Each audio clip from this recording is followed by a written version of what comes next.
Okay, brilliant. So welcome everyone to today's ENT exam talk. We're incredibly excited to have Dr. Rabindran today teach us all about the ENT exam, something he's incredibly passionate about. Just a little bit about Dr. Rabindran himself. He's a current FY1 junior doctor working in the NHS currently, and he's very kindly chosen to give up some of his free time to teach us today. So thank you very much, Rook, for talking, and thank you so much for teaching this incredibly important exam to all of our students as well. And hopefully we'll learn a lot from your talk today, and we can all kind of incorporate all of these skills and small bits of advice whenever we see ENT patients ourselves. So if you wouldn't mind, could you please move on to the next slide? Yep. So just a really quick one from me before I let the lecture kind of get on.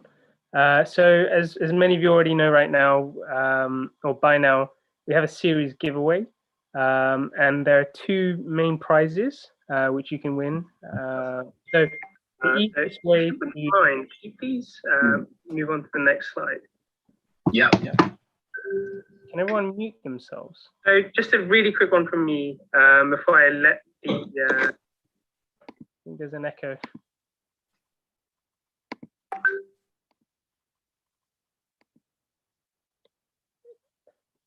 Rook, could you please move back? Perfect. Sorry about that. Right, so as many of you already know, there is a massive series giveaway at the end of the series. It's really simple to be part of the draw. So basically, at the end of this lecture and all of our lectures, you just have to complete the feedback form. And the more feedback forms you fill and the more lectures you attend, you have a greater chance of your name being picked out randomly. And you could either win prize 1, which is a Oxford handbook with QuesMed single best answers, and also an os implant skull, or you could win a My Suture kit and pod cases by Scrubbed In, which is a fantastic digital platform for all of your uses.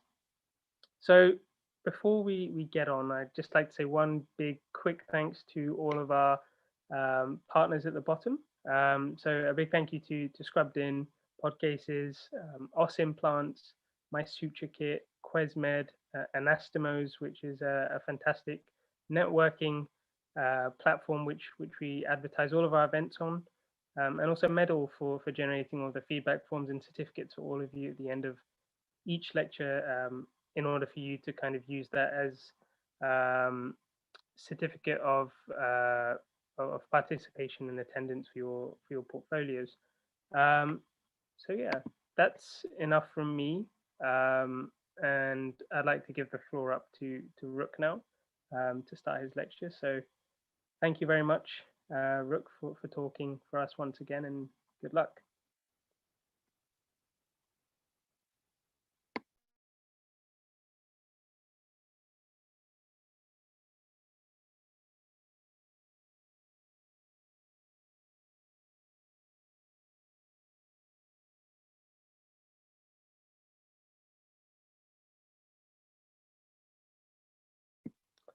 Rook, I don't think we can hear you. Can you unmute yourself possibly?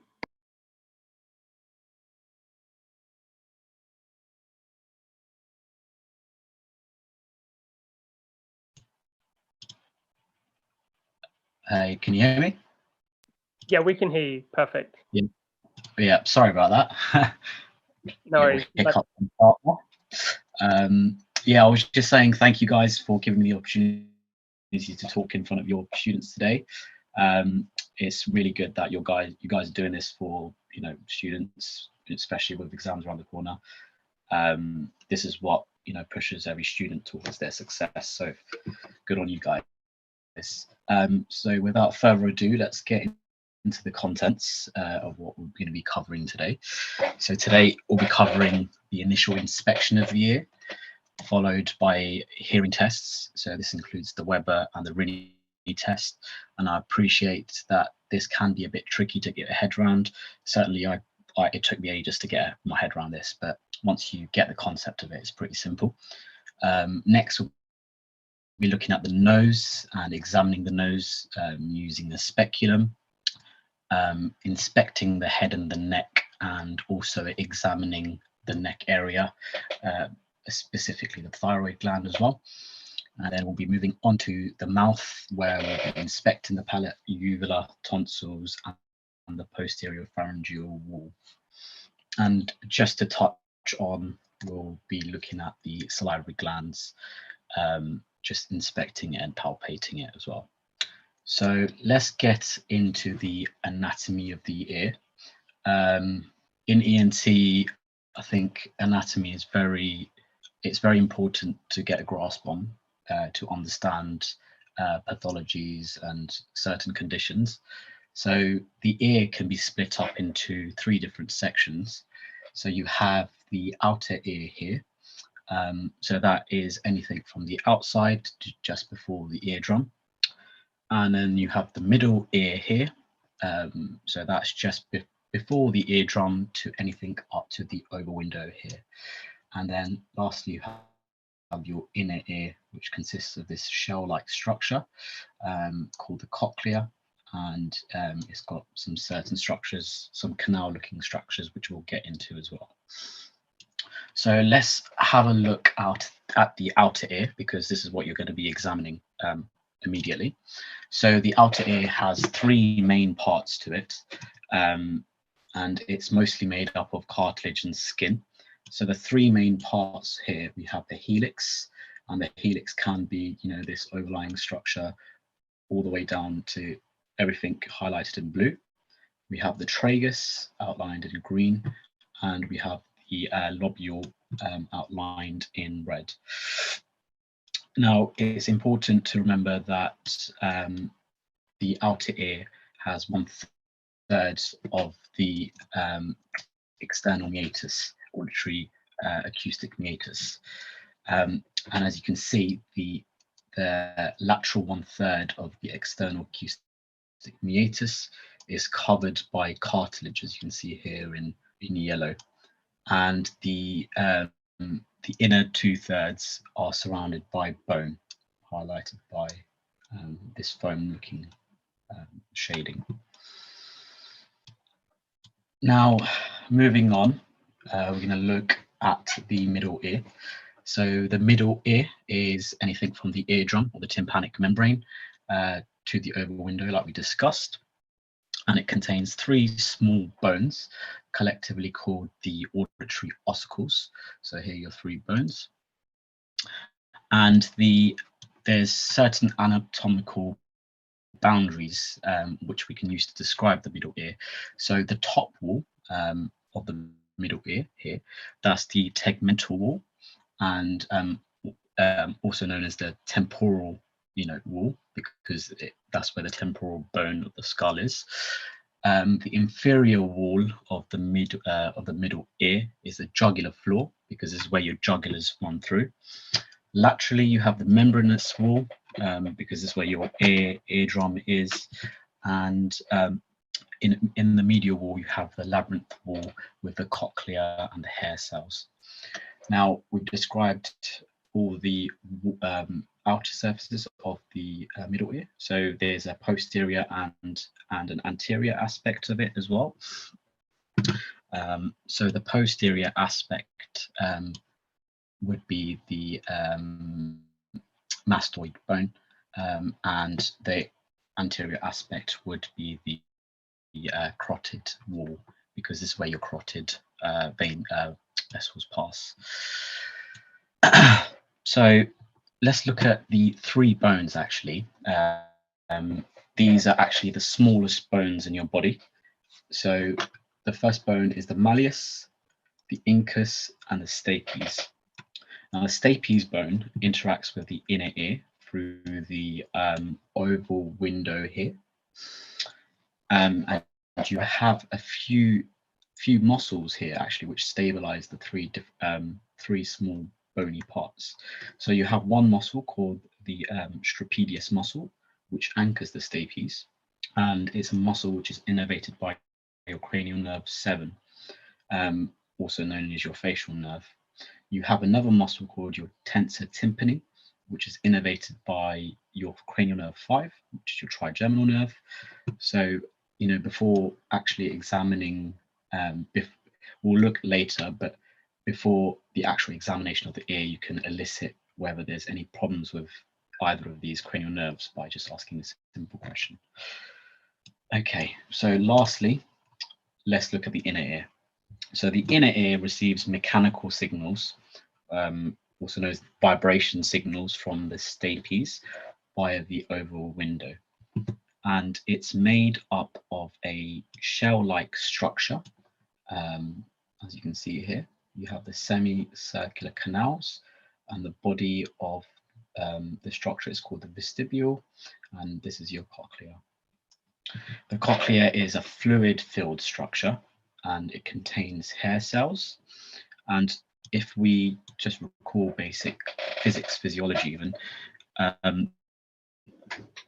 every time a vibration, you know, it comes in through the ear into the middle ear, it will cause vibration, and this vibration will cause movement in the fluid of the cochlea. Within the cochlea, you have hair cells, and those hair cells get wafted left and right due to the movement of the fluid created by the vibrations.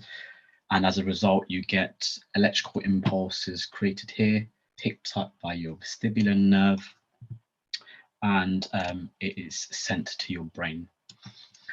Now, you must be wondering, if there's a lot of vibrations coming through the ear, there must be a build-up of pressure. That's just natural, isn't it? So where does all this pressure stay? What happens to it?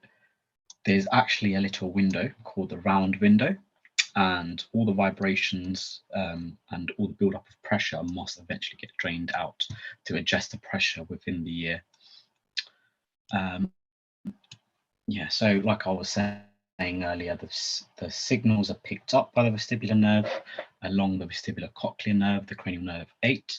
It passes through the internal acoustic meatus of the skull and into the pons of the brain. Right, next let's go into the crux of the ear examination. So before any examination, actually, you want to elicit a very good history. I always say, you know, by taking a good history, you can determine 80% of the time what the diagnosis is, and examinations are just there to support your clinical judgment and your diagnoses. So it's very, very important. So let's get into the examination part. So you want to introduce yourself, you want to explain the procedure, gain consent, wash your hands, informed about confidentiality, and obviously current pandemic, you want to wear some PPE and face masks as well. You want to ask the patient for their good ear.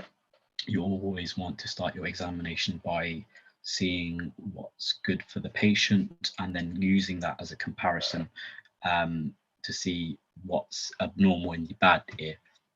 You want to ask the patient if they have any pain or tenderness, and you want to ask them to give you a smile. So I was saying earlier that, you know, some of the there's the cranial nerve 7, which is innervated, which innervates the trapezius muscle in the middle ear. And if there's any abnormality in that, we can see that if the patient isn't able to smile symmetrically. And lastly, you're going to need a 512 Hertz tuning fork as well.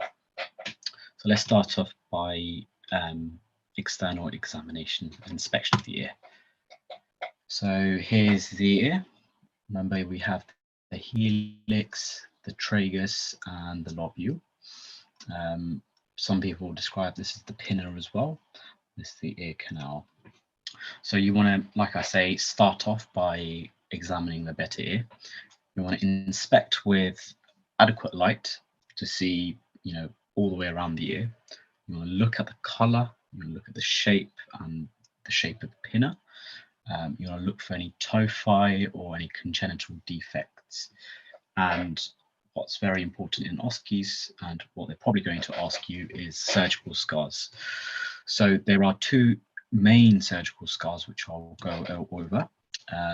So one of the common ones is the end oral scar, which is just from the root of the helix here to your tragus. And you have to look behind the ear as well to look for any post-auricular scars. Other things you want to look for in the ear: inflammation. You want to look for any other skin conditions such as eczema. And sometimes it might be very discreet, but some patients have very small hearing aids, which may be the size of watch batteries, very small, smaller than those.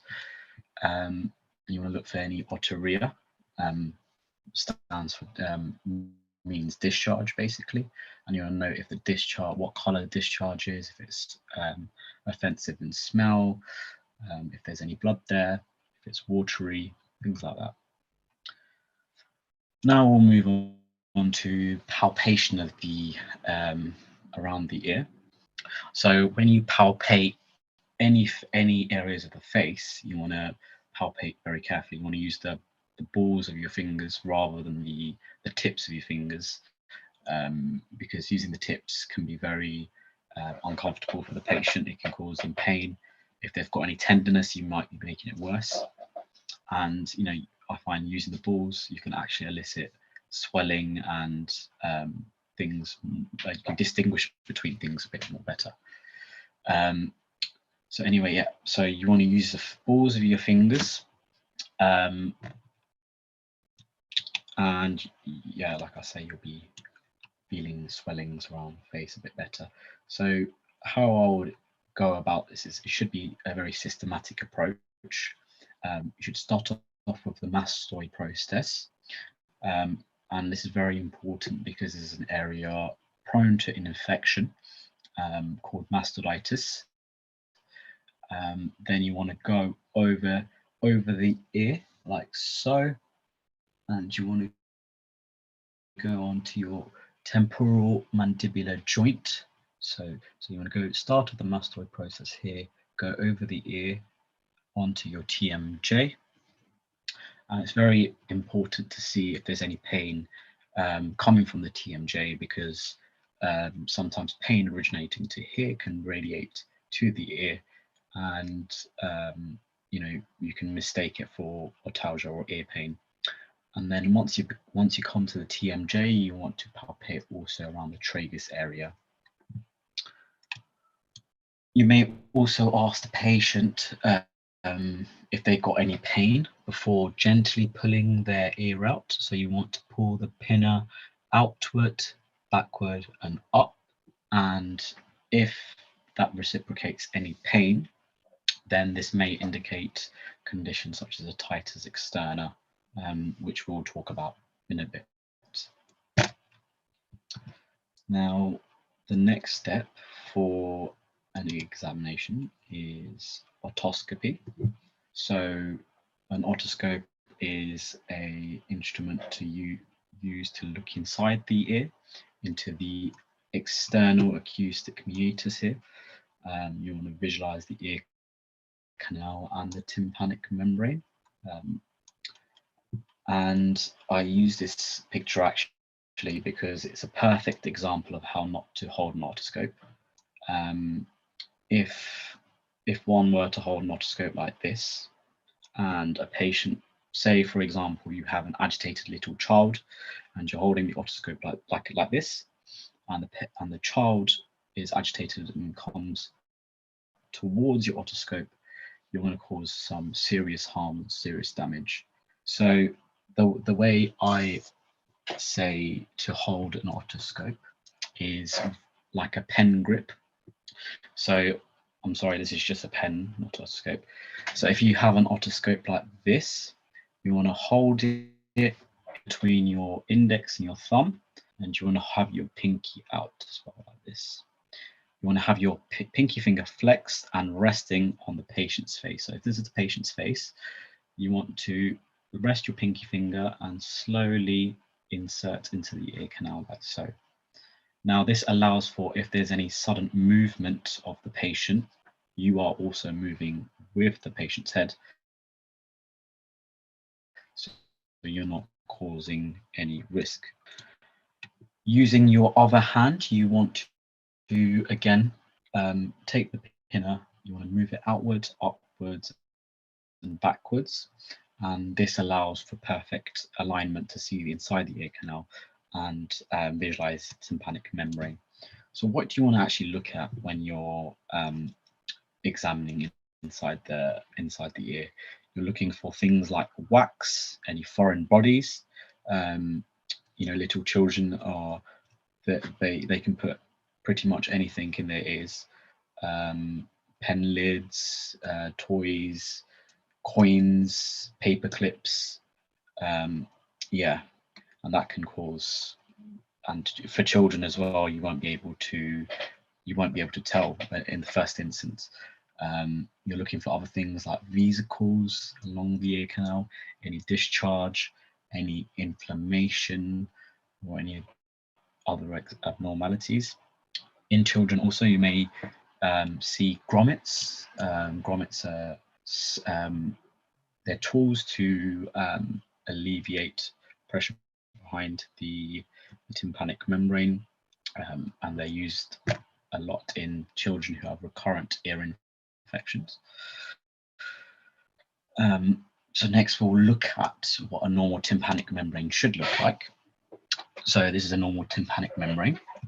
As you can see, it's nice and healthy, nice and pink. This is a picture of the left ear tympanic membrane. You can clearly see here the handle of the malleus, very visible here, and you can see the light reflex. Now the light reflex is important, and you want to see this because it tells you the health condition of the tympanic membrane itself. It shows whether the drum is bulging or whether it's retracting back into the ear. You can also work out the incus here. Remember, the incus is the second of the 3 bones. And you have 2 places called the pars flaccida and the pars tensa. So the pars flaccida is above the malleolus, the malleus here, and you have the pars tensa, which is lateral to the malleus, which would be located around here. So after you visualize your tympanic membrane, you want to exit the canal. And as you're exiting, you'll continue to look for any areas of inflammation or abnormalities that you may have missed on your way in. And once you've done that, you want to clean your speculum, or you want to change it, and then you want to visualize the bad ear now. Okay, so now I have a slide of different pathologies of your eardrum. So here is your normal eardrum. Like I say, this is probably probably a picture of the right ear. How I know that is because the light reflex is more to the right hand side, and when you visualize on otoscope, it tends to be more anteriorly, the light reflex. Again, handle of malleus here, just about see the incus. Here we have something called a cutis otitis media, and this is actually a very painful ear infection with the presence of inflammation in the middle ear, and it's associated with effusions. It comes with quite rapid onset of symptoms and signs of an ear infection, and they include symptoms like ear pain, and the patient can also complain of fullness, a sensation of fullness in the ears, and this is due to the pressure of the pus behind the tympanic membrane. Now, in certain cases, the pressure behind the tympanic membrane can become so high that the membrane actually perforates, and we can see that here actually. So if you imagine this is a normal membrane, and you have a big perforation here, and that's either through the pressure from behind the membrane. You have small perforations here, but in these scenarios, sometimes when the patient has a 3-day history of acute otitis media, they're really complaining of ear pain, a lot of fullness, and then on the 4th day, their symptoms suddenly relieve, but their new complaint is that they're having this discharge from their ears. Why is that? Because initially they had all this pressure behind their ear. The pressure built up so highly that the membrane is now perforated, relieve this patient of their symptoms, and it's caused otorrhea or discharge from the ear. So you have more perforations here, a little attic perforation, healing from all these perforations. Here we have a picture of attic cholesteatoma. It's an abnormal collection of skin cells which is deep inside your ear, and they do tend to be quite rare and affect one ear. If you leave it untreated, it can damage your delicate structures of your ear, and they can greatly affect your balance and your hearing. They're characterized not only by this smelly, watery discharge, and it may be intermittent or it might be constant, and the patient may also complain of their gradual hearing loss as well. And lastly, I want to talk about otitis externa here, also known as swimmer's ear. So as the name suggests, it is an infection of the outer part of the ear, specifically the ear canal. Now it's characterized by inflammation of the external canal, and it's called swimmer's ear because due to the repeated exposure of water, making the canal more vulnerable to inflammation. So now we have looked inside the ear using an otoscope. We have inspected the outside of the ear. Now we want to elicit patient's hearing loss. And now to do that, we have some more hearing tests. So namely, this is Weber versus Rennie test. And they are used to establish whether a patient has sensorineural or conductive hearing loss. So let's get into it. So this is a very simplified diagram of your head and your ears. I did take art as a subject back in the day. So here you have a legend of what the simplified bones. So you have the ear canal here in blue. You have the ossicles, the 3 bones in orange, and the cochlea in red.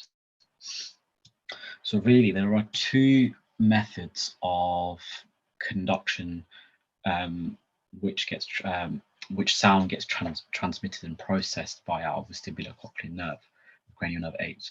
So the 2 ways are, number 1, through air. So if sound passes directly through the ear canal, through the ossicles, making them vibrate, picked up by the cochlea and into the brain. And you have number 2, which is bone conduction.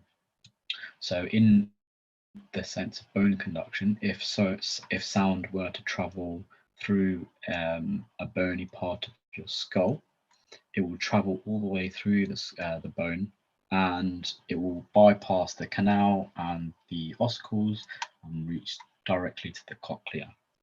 Now, on this normal circumstance,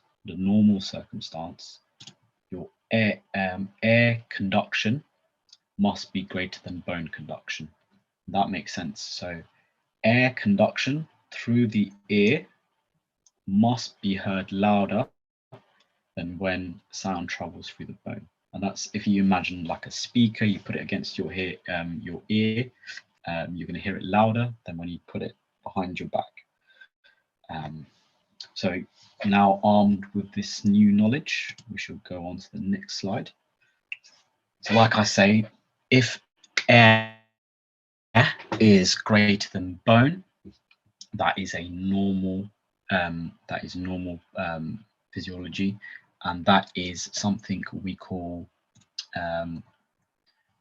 we'll get into it. If there's conductive hearing loss, therefore you hear sound louder in your bone than your ear, than air, sorry. So we're going to use our 512 hertz tuning fork that we mentioned earlier, and we are going to place it on the mastoid process, so the process that we were talking about earlier. So we want to know what is this? Is this a Rennie test or is this a Weber test? So how do we know which one's which? And credit to this incredible video I saw as a med student, provided by Dirty USMLE. They very helpfully helped me remember this with a mnemonic, and that is the Rennie test is Rennie behind the pinny. So you have your Rennie test, which goes first behind the pinny or the pinner.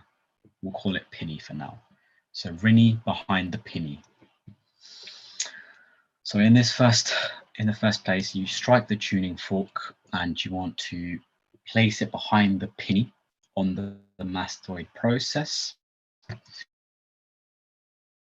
And whilst that tuning fork is still vibrating, you want to move it over to the outer aspect of the patient's ear, and you want to ask them where they could hear it the loudest. Now remember, normal is when you can hear air conduction better than bone conduction. So here, in this example, the patient should be able to hear it loudest outside the ear rather than when the tuning fork is placed against the bone.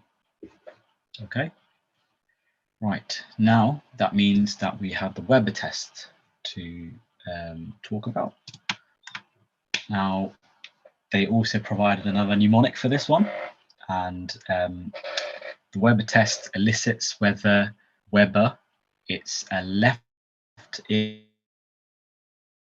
or a right ear.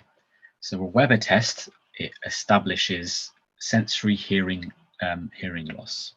The Rennie test we discussed before here, this elicits conductive hearing loss.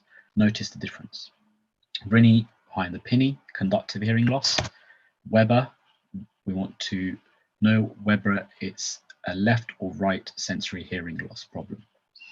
So again, you want to get your tuning fork, you want to strike it, place it in the middle of the patient's forehead, and under normal circumstance, the patient should hear the sound localize equally to both ears.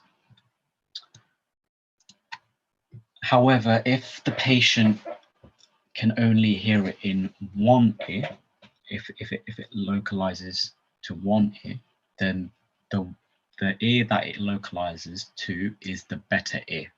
Now we'll go I know this is a bit of a weird concept. So let's take an example. So if we perform a Weber test and a patient were to say they can hear it better in the right ear, remember, under normal circumstance, we should be able to hear it both equally in both ears. In this example, the patient can only hear it better in the right ear. What does that mean? That means that there must be a sensory neural deficit in the left ear. Right? Everyone with me so far? Because if there's a defect in the left ear, okay, so imagine it like two separate volumes. So your right ear and your left ear, they're both at level 100 of volume. So your right ear will receive 100 of your max volume, and the left ear is affected, so it will receive, say, about 20%. So overall, your brain is conceiving that the right ear is hearing the sound better, and that's why it localizes to your better ear. Now let's put Rini and Weber together, and we'll tackle an example here. So a 70-year-old gentleman comes into the clinic complaining of a 1-week history of hearing loss. You have obtained a good history, and now you want to examine using the Rennie and Weber tests. The fork is struck and placed on the mastoid bone, and then in front of the patient's left and right ears. He said he heard it better when the fork was outside his ears. When the tuning fork was struck again and placed in the middle of his forehead, he says he can hear it better in the left ear. So I'll give you guys a moment to think about this one, and drop it in the comments, or just shout if you're on Zoom. What ear is affected, and what type of hearing loss is this? I'll give you a couple of minutes to just think about that.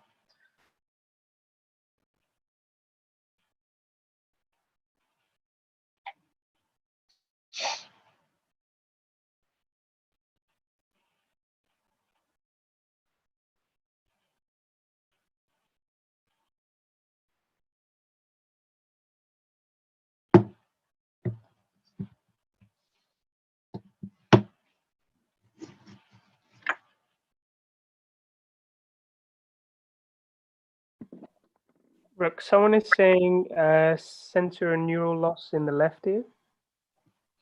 Okay. Anyone else?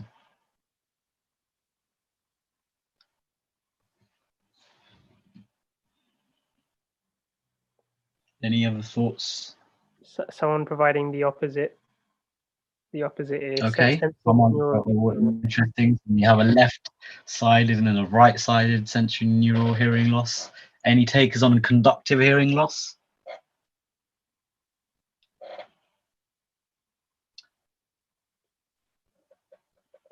Okay. Should we work through this example then, Steve? Yep, sure. Yep. So 70-year-old man comes into your clinic, a weak history of hearing loss. So you want to look at the Rini and the Weber test. So the fork is struck and placed on the mastoid bone, and then in front of the patient's left and right ears. So what test actually is this? This is the Rini test. Remember, Rini behind the pinny. And the pinny, behind the pinny, is the mastoid bone. So you're putting it behind the pinny on the mastoid bone. So the Rini test looks for conductive hearing loss. And remember, we said under normal circumstance, you should hear sound better in the air than through bone. So he has said that he hears it better when it's outside his ears. So that means that he doesn't have a conductive hearing loss. Now we want to find out whether this is a sensory neural hearing loss, and this is where we use the Weber test. Now the Weber test tells you whether it's the left ear or the right ear. It tells you which one is the better ear. Okay, so if we put the Rini test aside and we focus on the Weber test, the tuning fork is struck, put in the middle of your forehead. The patient says he can hear it better in his left ear. Okay, so that means he can hit this pathway, his left pathway is normal, meaning that there is a sensory neural hearing loss in the right, and this is why you can hear the sound better in the left ear, if that makes sense. Does that make sense?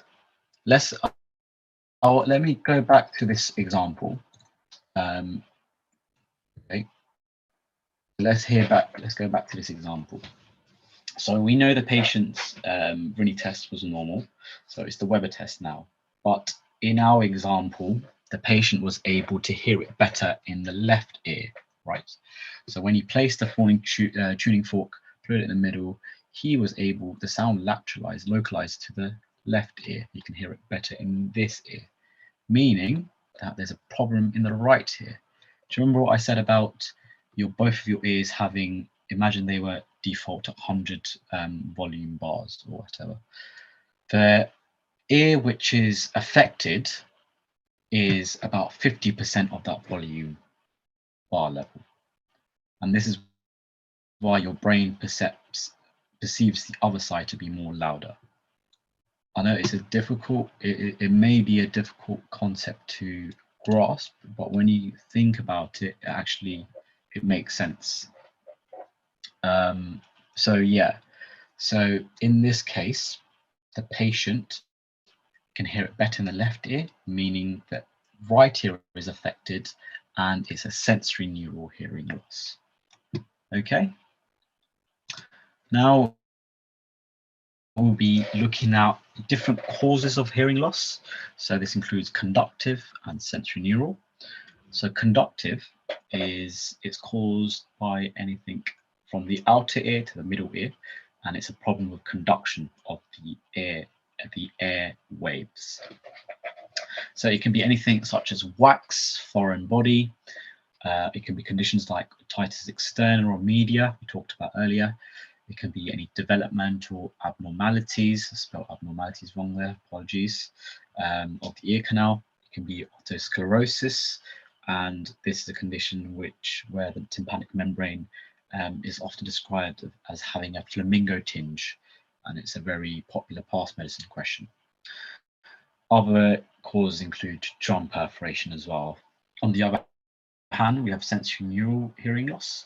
So this can be infective causes such as mumps, rubella, or syphilis.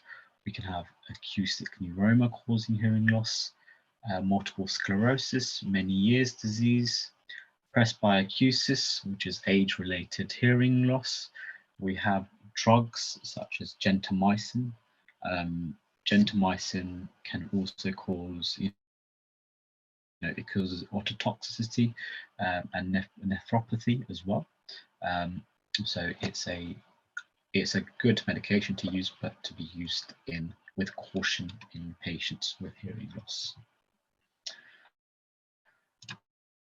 Right, moving on to the nose now. So now we want to look at the nose. Let's look at the basic structure of the nose. So here you have your elytrum, here, just between your lips, your two nostrils. This part, the outer part, is your alar, and deep inside you have your nasal septum. This is your tear trough, your supraalar crest, and your domes of your nose. Now, when you look at the nose, you want to inspect again for any skin changes. So some of the skin changes that you may see are malignancies or benign lesions. For example, you may see a basal cell carcinoma, and it's quite characterized by, it's a pearly lesion with rolled over edges.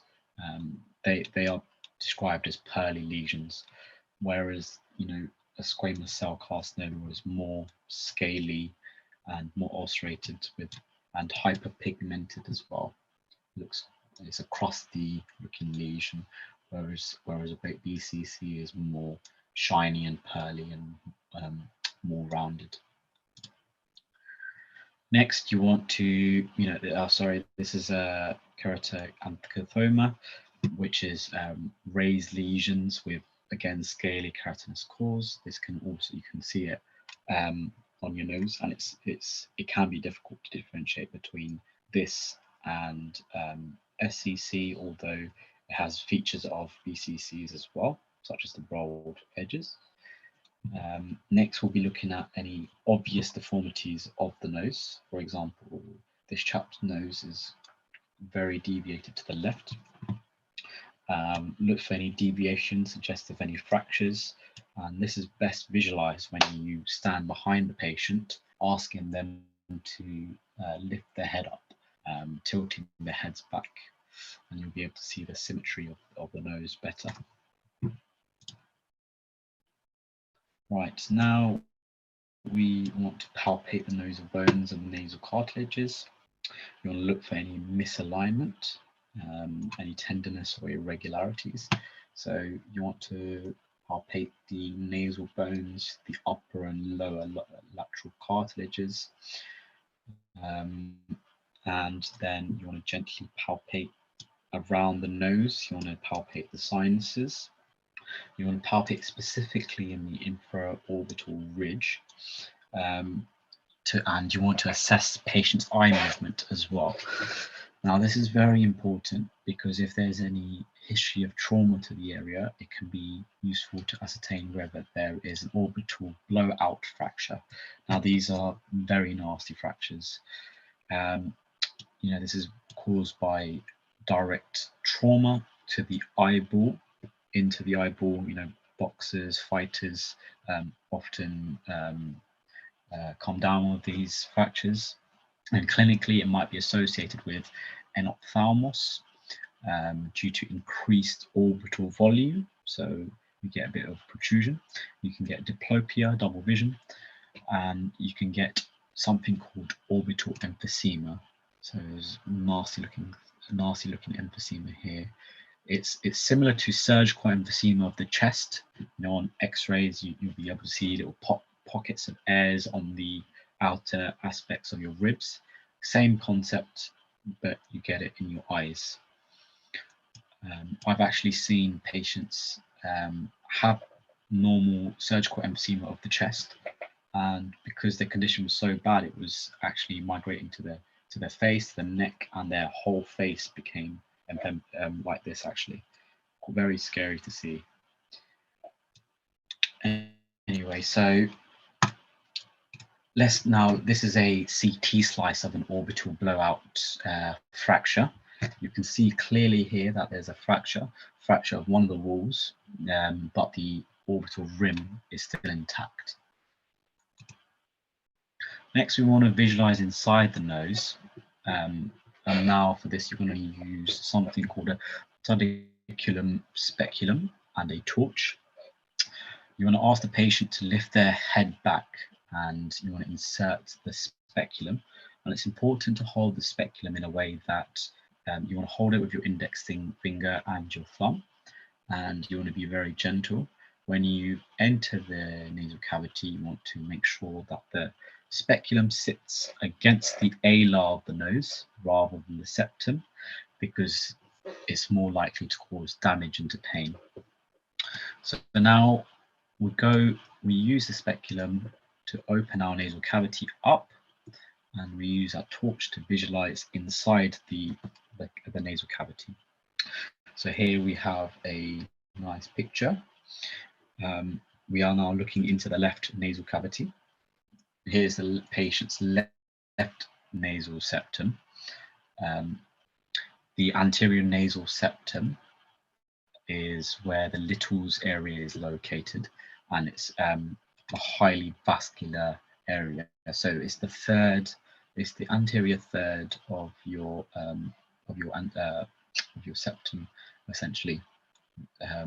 Little's area, also known as the Kieselbach's plexus.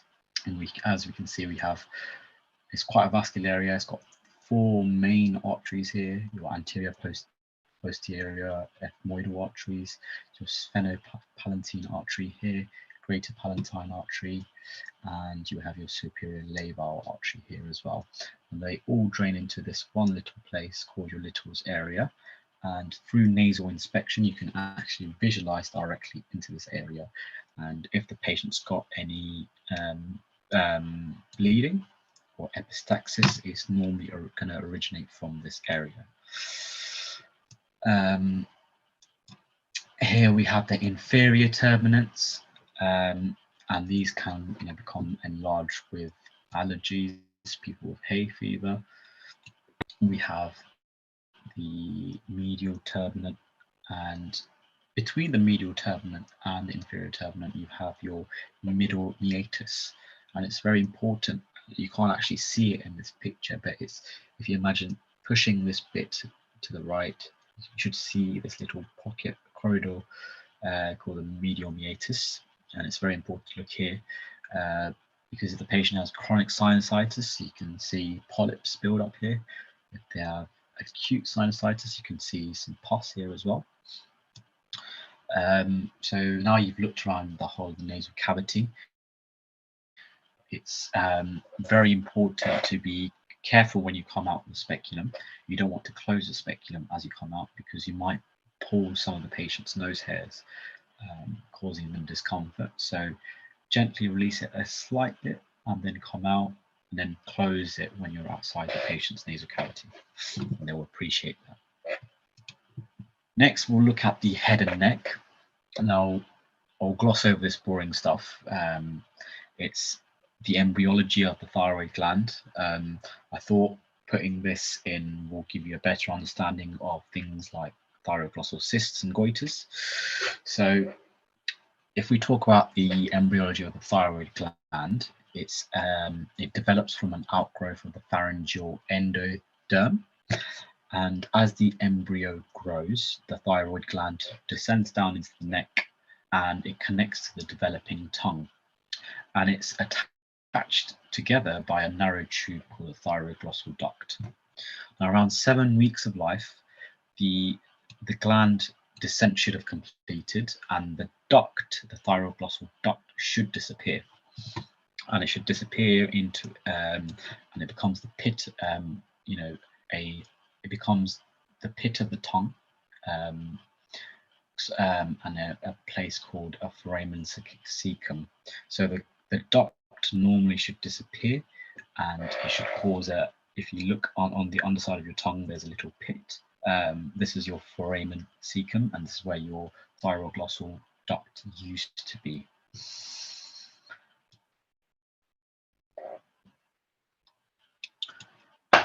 Now, if the thyroglossal duct is still there, it can reappear later on childhood or adolescence life, anywhere along the midline of the neck.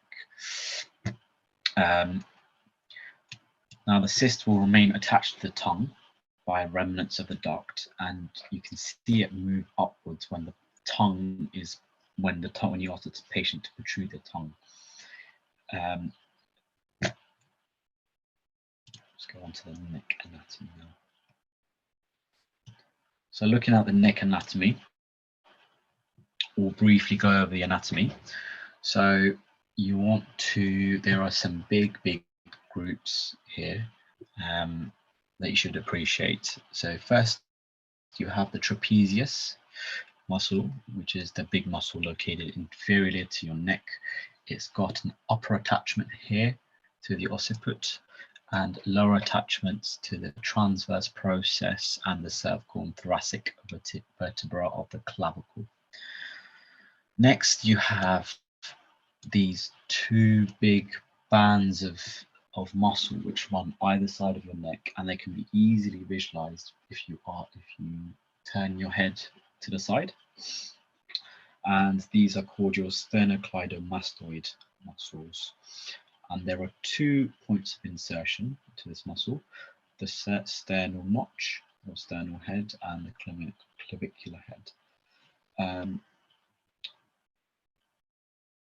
The neck can be separated into 2 different triangles, if you like. So this is the posterior triangle, and the posterior triangle is lies posterior to the, so this is the sternocleidomastoid muscle. So the posterior triangle lies posterior to the sternocleidomastoid border, along the clavicle, and anteriorly along the border of the trapezius. So this outlined here is your posterior border. You also have your anterior triangle, which I'm outlining here with my cursor, and the anterior triangle is basically along the midline and along the inferior aspect of the mandible, and along the anterior aspect of the sternocleidomastoid muscle. So one triangle here, that's the anterior, and that's the posterior. And the two triangles are separated by your sternocleidomastoid muscle. Now there are other structures worth looking at, such as the hyoid bone, which is a U-shaped bone, and you have your thyroid bone as well, thyroid cartilage, the middle prominence of the neck. This is also referred to as the Adam's apple. And down here you have the cricoid cartilage, which lies on the lower border of the larynx. So if you look here, this is your cricoid cartilage, and the larynx is here, and it's a important landmark because it lies at level C6. So if you look at the bones, so 1, 2, 3, 4, 5, 6, so around C6 here, and it marks the junction of the larynx with the trachea and the junction of the pharynx with the esophagus. I hope everyone's still awake. Next, we want to identify the thyroid gland. Now, thyroid gland is a H-shaped gland, and it's got two different lobes, the right lobe and the left lobe, and it's joined together by a narrow tube called the isthmus. Now, in a normal healthy person, the thyroid gland shouldn't be visible or palpable, and this isthmus actually just lies below the cricoid cartilage.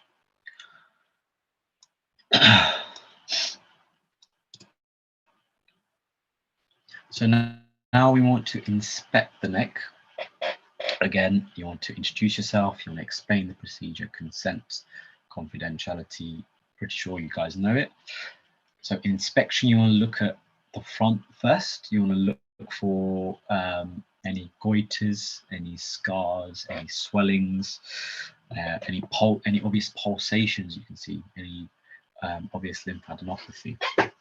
Always describe your findings anatomically. So is it in the anterior border, triangle, sorry? Is it in the posterior triangle? Is it along the SCM? Is it along the midline? Ask the patient to protrude their tongue and to swallow to look for any anterior masses. Remember, if it's a thyroglossal cyst and you ask the patient to protrude their tongue, the cyst should move upwards. If it's a goiter and you ask them to protrude their tongue, it will not move. Okay? We'll gloss over this again in the next few slides. So again, you want to always inspect and then move on to palpation. And I think it's important to always work systematically. And to work systematically, I think you need to know the basics of where the lymph nodes lie in the neck and the head. So we have posterior, preauricular lymph nodes, parotid, submandibular, submental, and you have some lymph nodes along the SCM, supraclavicular. This is of importance in your gastro examination. You have your posterior cervical lymph nodes, your deep and superficial lymph nodes, cervical lymph nodes as well. So how do we want to, where do we start with palpation? Again, I always use the mastoid process as a starting point, whether it would be for this exam or for the ear exam. Start off with the mastoid process here, and then gently you want to do a sort of zigzag. I'll show you what you mean. I'll show you what I mean. So you want to start with a mastoid here, and you want to go and hit along these lymph nodes as well. So you want to work and palpate along the anterior border of the trapezius. So you get the posterior cervical lymph nodes. Then you palpate the posterior triangle with the flats of your fingers, and you look for any lumps of swellings, and you also look for the supraclavicular lymph nodes. Then you palpate along the posterior wall of the SCM back to the mastoid process. Once you reach the mastoid process, you continue to palpate down the anterior aspect of the sternocleidomastoid border, and you should reach all the way down to the sternal notch. Then from the sternal notch, you palpate up the midline, up the neck. You want to palpate the thyroid gland, and it's very important to be gentle when you palpate the thyroid gland. You want to, assess the texture, the surface of the gland, and you want to comment if it's palpable or not.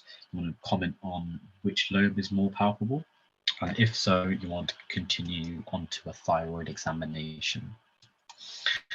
Okay, so after the thyroid gland, you palpate up towards the chin, and you reach the submental lymph nodes, and you come up along the horizontal ramus of the mandible and palpate the submandibular lymph nodes, and then finally you come up the TMJ, and you palpate the parotid, the preauricular and the postauricular, and don't forget the occiput lymph nodes at the back as well.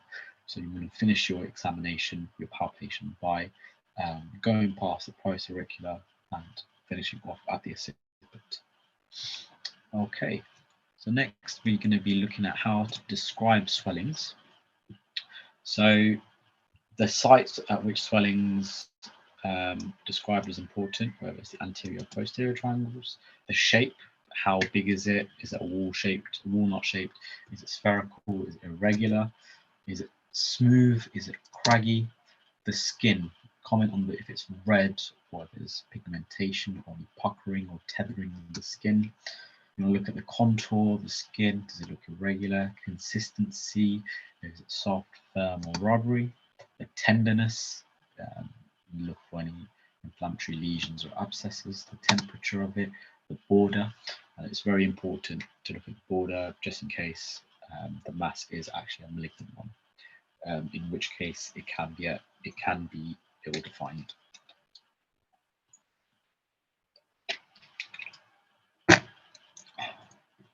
All right, so the thyroid gland examination.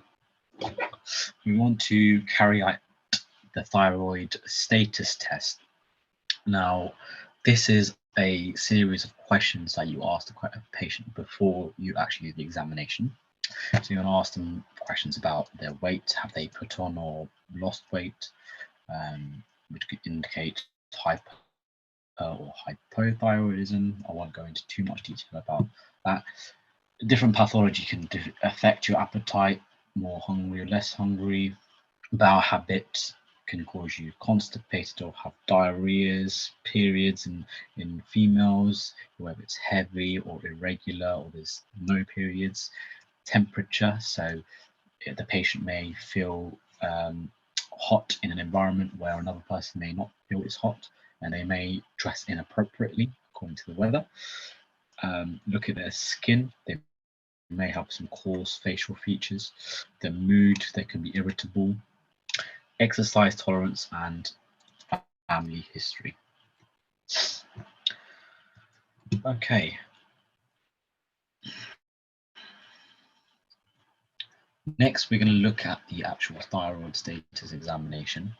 So we want to start off by looking at the patient general inspection, seeing if the patient is anxious or if they're sleepy or agitated or if they're pacing around the clinic room.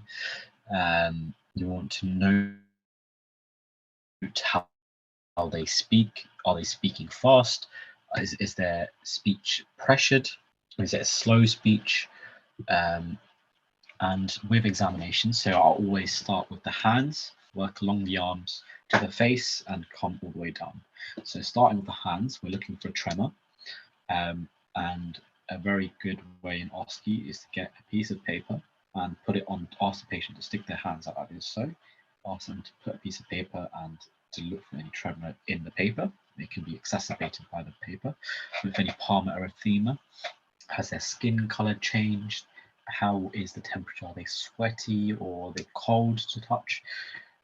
Here are some pictures of stigmata stigmata of thyroid disease.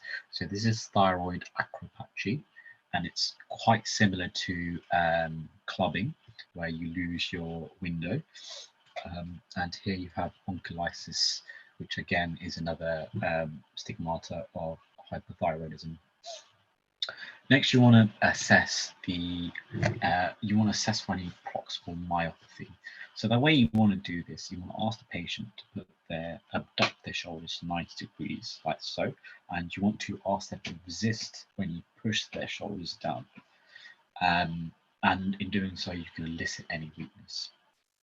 You can score your power out of 5, and you can describe it according to your power. Next, we go on to the face and the eyes. So we can observe coarsened facial features, commonly in hypothyroidism. So if you see here, this patient has dry, coarse hair. He's got thinning of his lateral eyebrows, and he's got periorbital edema with puffiness to the face. Thankfully, for us to remember, there are no signs in patients with hypothyroidism, no eye signs in patients with hypothyroidism. So all eye signs in thyroid disease are all seen by hyperthyroidism. We can look out for things like lid retraction. We can look for things like proptosis. So proptosis refers to the protrusion of the eyeball beyond the supraorbital ridge, whereas exophthalmos refers to excessive protruding of the eyes, so that the sclera can be seen and the iris, as well as the lower eyelid. Okay, we can also look at for other signs such as chemosis, which is basically corneal edema, and here we have a picture of periorbital edema.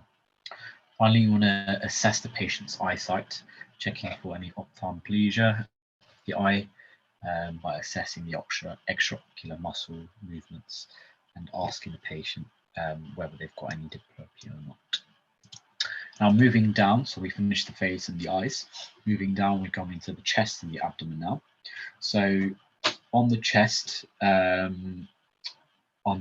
we can, thyroid disease can cause pleural effusions, and it can cause heart failure. So I want to look out for any symptoms, any clinical symptoms for this. So a pleural effusion may have altered resonance on percussion. You may have reduced breath size on one side. For heart failure, you may have increased JVP, you may have pitting edema, you may have a gallop sound of your heart. Moving on to the tummy, the abdomen, hypothyroidism can cause ascites. I'm sure you guys have covered ascites in the past lecture. And finally, you want to ask the patient to stand up from their chair unaided. So what I tell my patients, tell them to cross their hands and to just stand up like so. And if they struggle to stand up, then you can elicit any lower limb weakness. And you want to wrap up the examination by checking for your knee reflexes and looking for any skin changes such as pre-tibial myxedema. Okay, so thyroid gland examination. Let's inspect the thyroid gland. So again, you'll look from the front, you look for any goiters. There's a big goiter here. Look in the midline. You'll look for any scars. There's a thyroidectomy scar here. You won't see any pulsations or any lymphadenopathy. So, thyroglossal cysts versus goiters. What do you want to do? So you want to ask the patient to give a patient a cup of water, ask them to take a sip and to hold it in their mouth. On your command, ask them to swallow, and you can inspect the neck and any movement of any cysts or goiters. When the patient swallows, a presence of a goiter or a thyroglossal cyst will both move. But to distinguish between whether it's a thyroglossal cyst or a goiter, you need to ask the patient to protrude their tongue out. Okay, so a thyroglossal cyst on protrusion of the tongue. Yes. So someone's asking, are there no eye signs for hyperthyroidism? Hypothyroidism. Hypo, yeah. So the signs are for hyperthyroidism. There's not many signs for hypothyroidism. Perfect, thank you. Is that all right? All of these signs that we've talked is about, all of these eye signs is about having too much thyroid hormone, hyperthyroidism, and the clinical signs for hypothyroidism, you don't see much in clinical practice. Okay.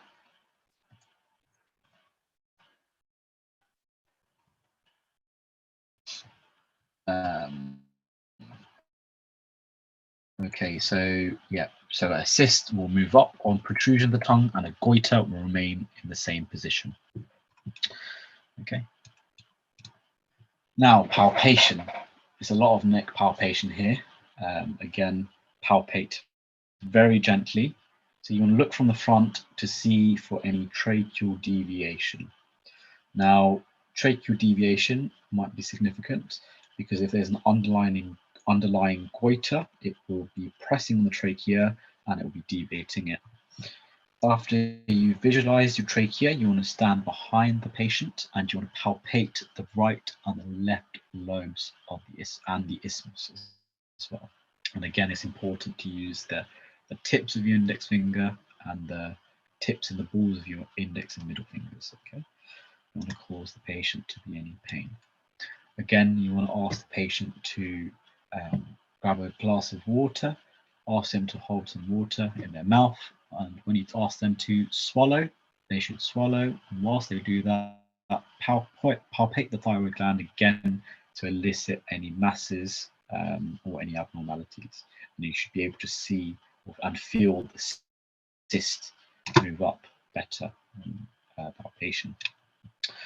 So some things that you may comment on in palpation, you may comment on,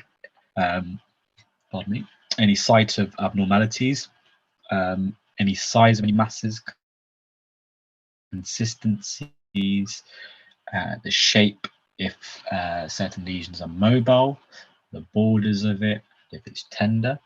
Some physicians also like to see if it transilluminates, so they get a pen torch and if there's a big goiter present, they can shine a torch through it and it will transilluminate.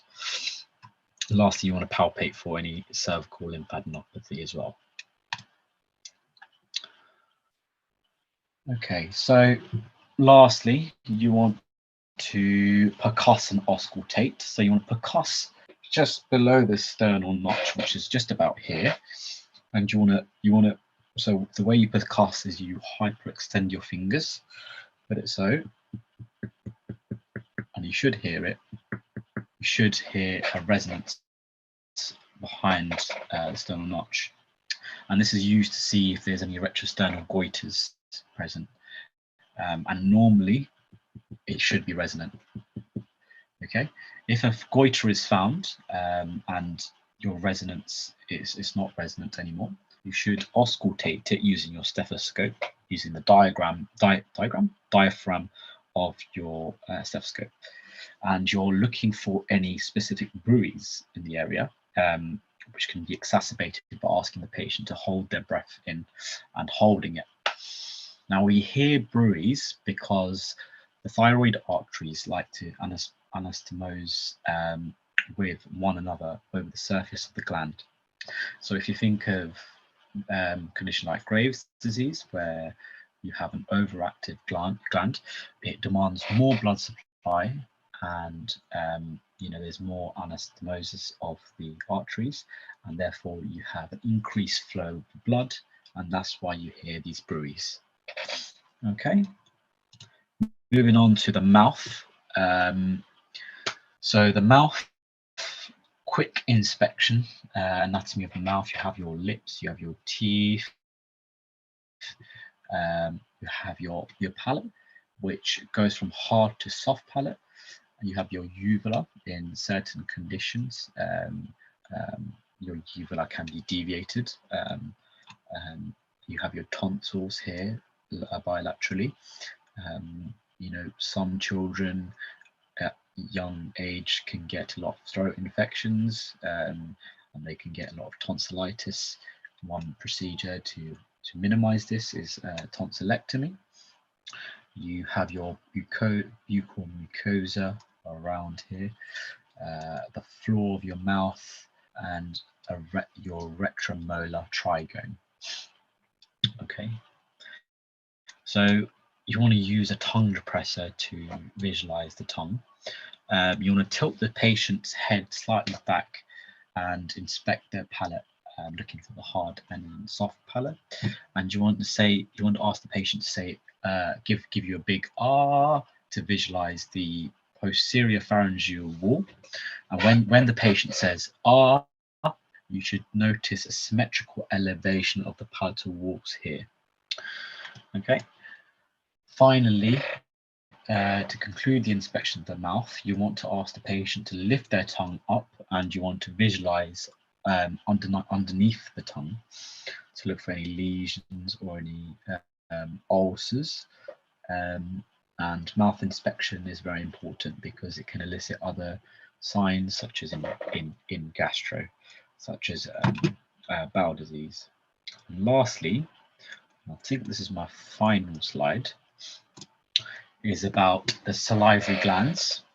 So the salivary glands are exocrine glands that produce saliva through a system of ducts. We have 3 paired salivary glands. So we have the parotid gland here, the submandibular gland, and the sublingual gland here. Now, saliva is produced by these glands, and they contain various enzymes to break down various foods. And you want to see if there's any, any stones or anything impacted within these ducts causing infection of these glands by palpating the area. And when we discussed about the neck examination and going over the lymph nodes, you will follow the same course of palpation again, and you will elicit any swelling of these glands. And again, you want to use the balls of your fingers. So there are conditions which affect the exocrine function of the lacrimal, so your tear ducts and the salivary glands. And this is a syndrome called Sir George's syndrome. And it's characterized by a dry mouth, dry skin in ladies, vaginal dryness. A silogram can be used to diagnose this condition. Okay, I think that is my last slide. So now we have a quiz. I've got a quiz for you all. A quick not 10 minutes, 10 question quiz. So if everyone can join this site, and Stephen will give you a code, not this game pin. This is the wrong one, I'm sorry.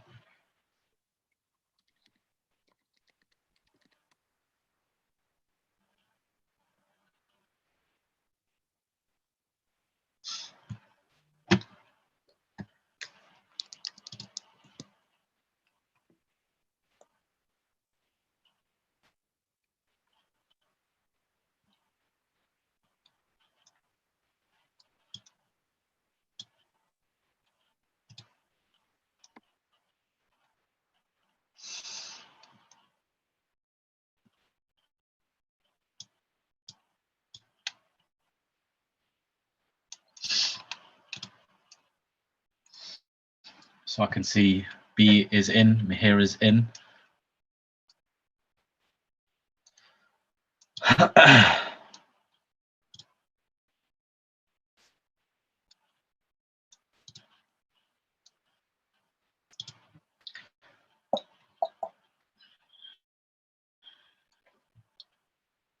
Gops is in.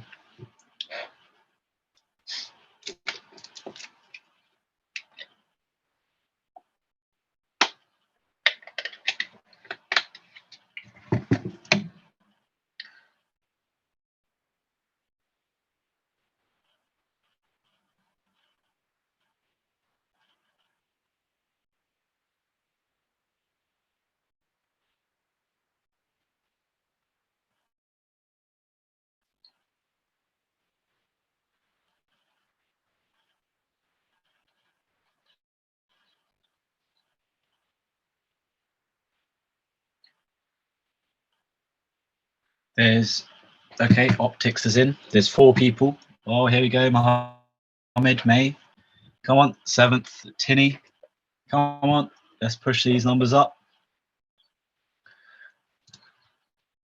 Give a couple of moments. I can see 12 people in the chat. So 12 people should be in this game.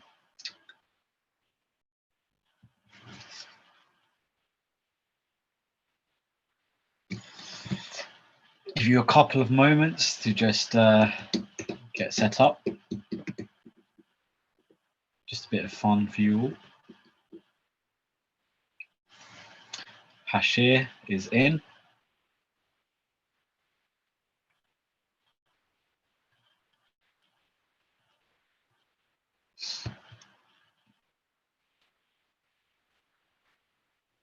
All right, 30 seconds, 30 more seconds. Don't worry, it's just a game, just for fun.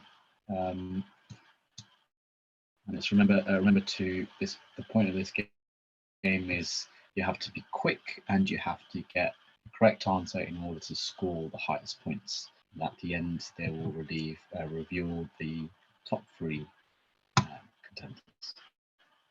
N is in. Can we make it 10? 10 contenders? Come on, let's make it 10.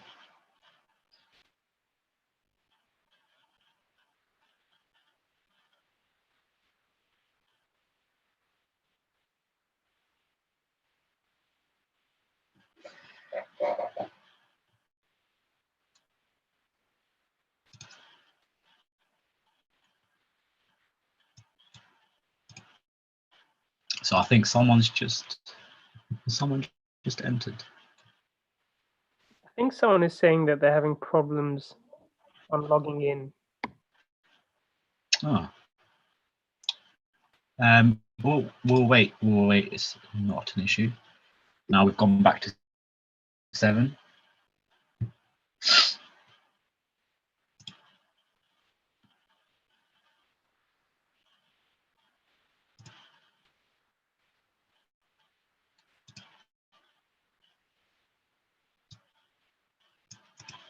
Do you have enough for it?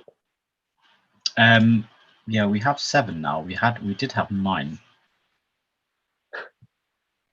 If you start, people can't join. Should we start? Yeah, fine. All right, let's start then. Oh, Ryanair has joined. No British Airways. All right, let's start then. Okay, so this is our ENT quiz. Remember, you have to be fast and you have to get the correct answer. So, what are the auditory ossicles called?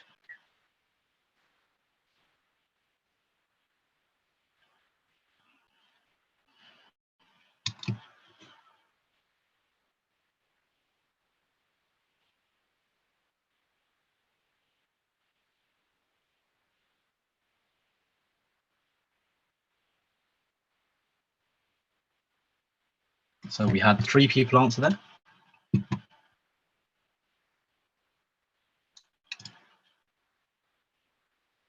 Is everyone's Kahoot working? I can't quite see the question. Oh, I can't see the options. I'm seeing the colors, but not the options. Should we go on to the next 1 second? Yeah. Next question. Can you see this question? It just shows the colors. Maybe if you gave the option. Can you see the options? Yeah. Because we're just seeing colors. Okay. All right. So okay. I'll read out from the next. Sure. Okay. Let me see if we can restart this quiz somehow.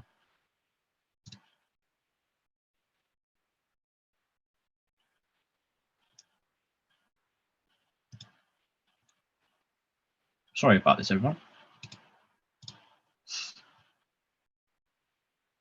Player versus player.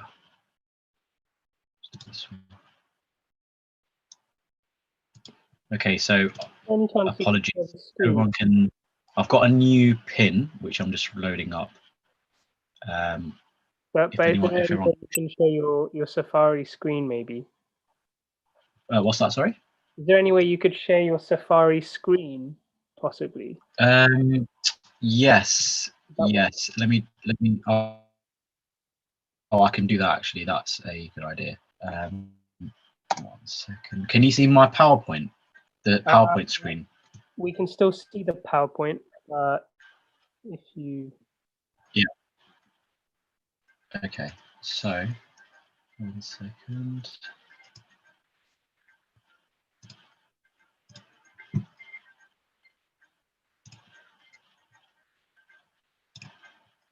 can definitely hear the Kahoot music. Yeah. Okay. How about, can you see my screen now? Yep. Yep. Perfect. Perfect. So we have Sanj, okay. We have Abdi, we have Optics B.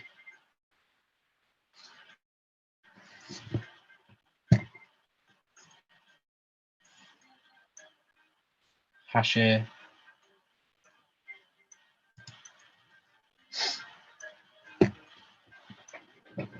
Let me know if there's any problems on this one again, Steve. Yep, no worries.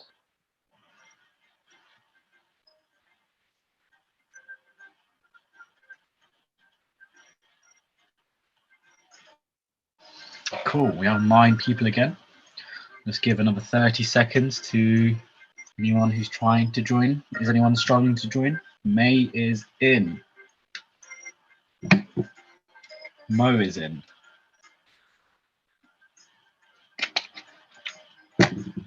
Anyone else?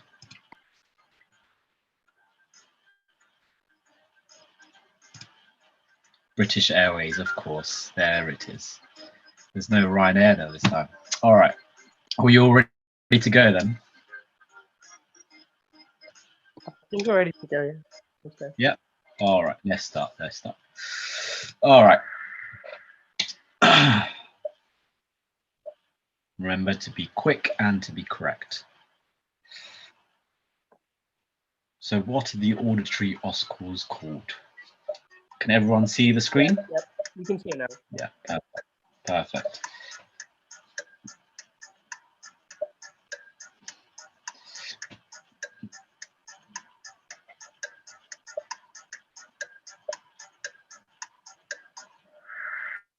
Very good, everyone. You guys have all stayed awake during my lecture. I'm very happy about that. So it's the Stapes, Incus, and the Malleus. Well done. So we have Hashir at the top, B second, British Airways third, Mihir close fourth, and Mo fifth. Next question. Which part of the inner ear is responsible for hearing and balance? The eardrum, the pons, the vestibule and cochlea, or the auditory nerve?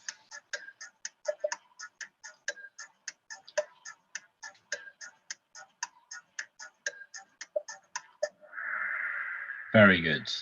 So the vestibule and cochlea. Remember the pons is, so your nerves are picked up by the vestibular cochlear nerve. And remember we're saying it passes through the internal meatus of the skull and into the pons of your brain. So the pons is actually on the brain stem of your brain. So this is the main portion of the brain, and then you have the brain stem, and the pons is just on that. That's where the signals get transmitted to. Good. Next question. Oh, Hashir stays first, B stays second, British Airways stayed third, Abdi has climbed fourth, Steve is also fifth now. Close. If a patient is really positive in both ears, Weber test lateralizes to the right ear. What is the most underlying cause? So remember, it's positive in both ears. And the Weber test, you want to test Weber is the left or the right ear. And that you can hear better in the right ear. So yes, so it was even even split, interesting. So it is actually left-sided sensory neural hearing loss. So remember, a positive Rinne test means that the Rinne test is actually normal. A positive Rinne test means that air conduction is greater than bone conduction. So if it's positive in both ears, that means that air conduction is greater than bone conduction. So that is normal. It's normal. So there isn't a conductive hearing issue there. Now, remember, Rinne is behind the pinny, so behind the mastoid process and in front of the ear. Moving on to the Weber test, you're testing Weber. The fork you place in the middle of your forehead lateralizes either to your left or your right. You're testing Weber, it goes to the left or right ear. Because it lateralizes to your right ear, so imagine you put your fork on and you can hear it better in your right ear. And if you actually imagine it, you hearing it better in your right ear, that means that there is a problem in the left-sided ear and it has to be a sensory hearing loss because Rinne's test was positive. Okay. Oh, B's climbed up top. Oh, May's got a 3 correct answer streak. V's there and British Airways are there. Which cranial nerve innervates the trapezius muscle?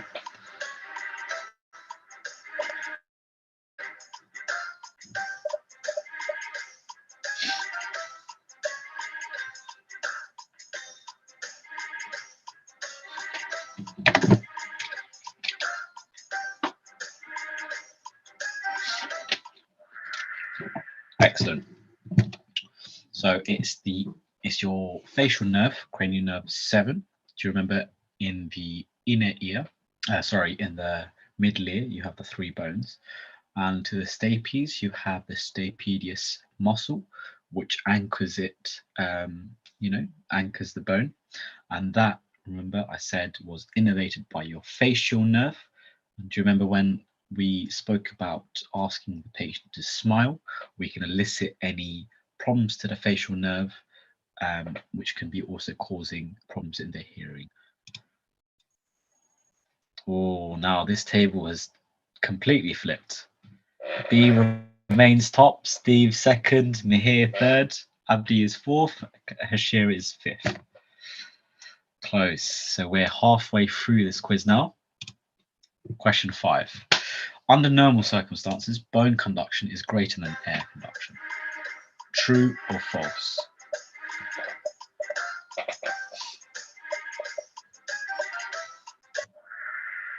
Correct. False. Remember, air conduction, so if sound was held outside your ear, that's air conduction, and that should be greater than bone conduction. Okay. Remember, sound can easily travel through your ear canal into the ossicles, into the cochlea. If sound were to travel through the bone, it will travel all the way through the bone. There's so much interference there, and then eventually reach the cochlea. Under normal circumstance, you should hear air greater than bone. Again, air should be heard louder than bone conduction. So this is a false statement. B is on fire. Oh, there's a second 1 character letter player, V. Right. A 75-year-old lady comes to the clinic. She complains of hearing loss. She was able to hear the sound from the Weber test equally. When the Rinne test was carried out, she heard it louder in the right ear than the left ear. When held outside the ear. She does not complain of ear pain or discharge. Otoscope reveals this. What is the most likely diagnosis? Okay, so again, 75-year-old woman comes to your clinic complaining of hearing loss. When testing her Weber test, she can hear it. So a Weber test, put it in the middle of the forehead, she can hear it equally in both ears. When you carry out the Rinne test, so the Rinne behind the pinny on the mastoid process and then along to the outer ear, she can hear it better in the right ear than the left. She doesn't complain of earache or discharge, and this is what the otoscope shows. So what is the most likely diagnosis here? And remember, we spoke about different causes of conductive and sensory neural hearing loss. Do you remember that table I showed you earlier? So using that, what do you think? What was that, sorry? Oh no, my bad. No. I think I accidentally answered in the chat box.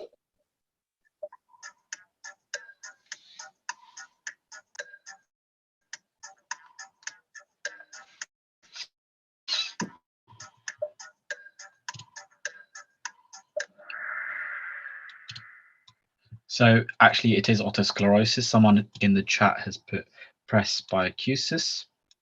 So presbyacusis is age-related hearing.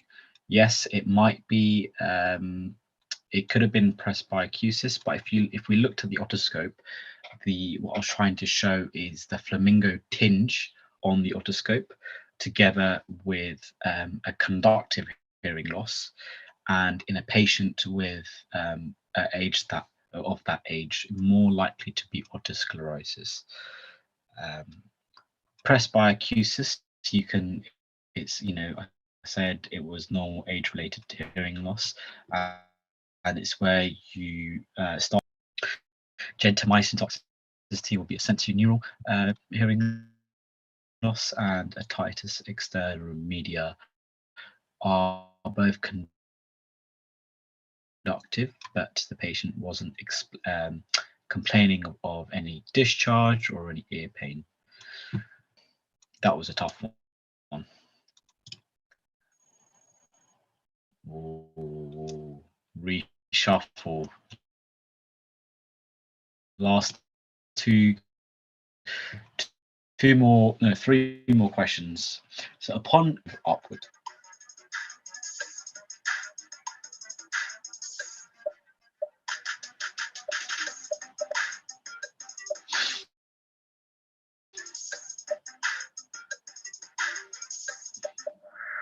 Correct.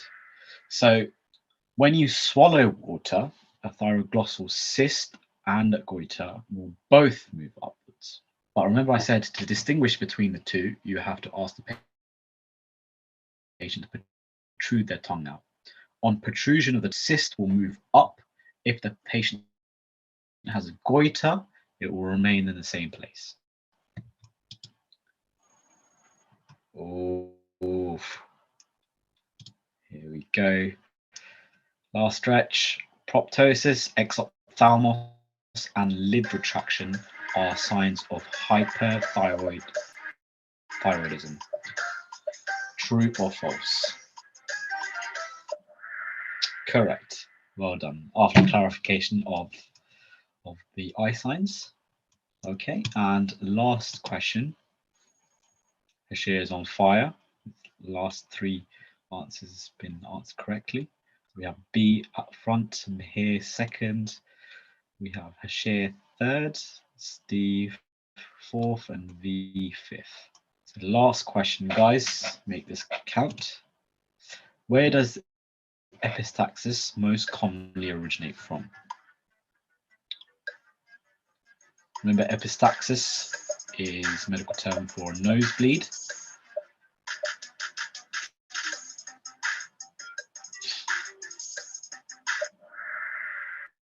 Excellent. So Kieselbach's plexus. Remember, we were talking about the Little's area in the anterior part of the nasal cavity. The Little area we were talking about, remember the 4 different arteries which drain into that area, the Little area, also known as the Kieselbach's plexus. And this is where nosebleeds originate from commonly. Okay, so let's have a look at the winner. In third place, we have Mihir. Second place, we have Hashir Kane. And in first place, we have B. Well done, B. And runners up, we have Steve and I didn't see the last person. But well done, everyone. I hope that was fun. Okay, can you see my presentation again? Yes, we can, Brooke. Yeah, we can. Perfect. All right, so I think that concludes my presentation. Thank you for your paying attention, and thank you for not falling asleep on me. If you've got any questions, I'm more than happy to answer them. Here's my email. Just drop me a line of any doubts you may have. Here are some of the references I've used. And Steve, do you want to talk about next week's special? Thank you very much, Rook, for teaching us this exam. I found it really fun, as I'm sure everyone else did. And next Tuesday, we're back again. We'll be talking about the endocrine exam instead. And yeah, hopefully that one will be just as fun and just as informative as Rook's lecture as well. So thank you everyone for staying on up till now. Thank you so much once again, Rook, for giving up your time to lecture us. And if you wouldn't mind, could you please go to the next slide for the feedback? Yes. And yeah, so if everyone could just get their phones out and just scan the QR code. I will also be posting the QR code in the chat box.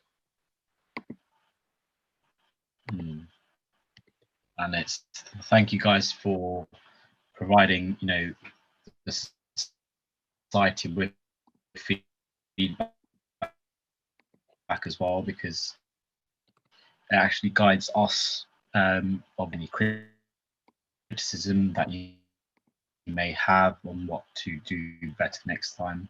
So really to give feedback is where, you know, we want to. I second that, and I cannot agree more. So even more reason for everyone to fill out the feedback form. And this is the only way. Yeah. Yeah, thank you everyone. Thank you, Steve, again. Thank you, UIMS, for providing this opportunity. Hopefully you can be back again.